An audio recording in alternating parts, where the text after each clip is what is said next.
In today's video, I'm going to teach you how to cap FPS in MSI Afterburner. Capping your frame rate is a simple way to smooth out gameplay, reduce stutter, lower GPU temperatures, and even save some battery or fan noise on laptops. We'll do this using RivaTuner Statistics Server, or RTSS, which comes bundled with MSI Afterburner and handles the actual frame limiting.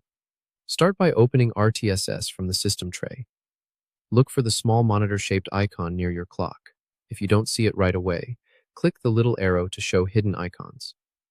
RTSS needs to be running to apply any frame caps, so we'll open it first and keep it open throughout. If you want to create a per-game cap, click the plus button at the bottom left to add a profile. This is optional, but it's handy because it lets you set different limits for different games instead of changing a global setting every time.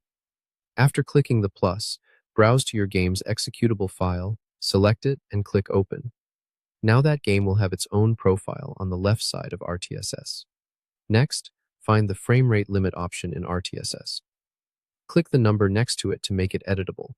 Type the exact FPS you want and press Enter. For example, you can set 37 if that's the target you have in mind. Choosing a number depends on your goals. A cap slightly below your monitor's refresh rate can reduce tearing and input latency when you're not using VSync, while a lower cap can keep temps and power draw in check on demanding titles. If you're unsure, start with a number your system can hold consistently. Consistency often feels smoother than chasing a high but fluctuating frame rate. Make sure RTSS stays running while your game is open.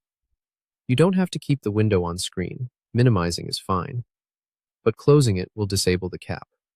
If you created a per-game profile, RTSS will automatically apply that cap when the game's executable is detected. Now launch your game. The frame rate will be capped at the value you entered.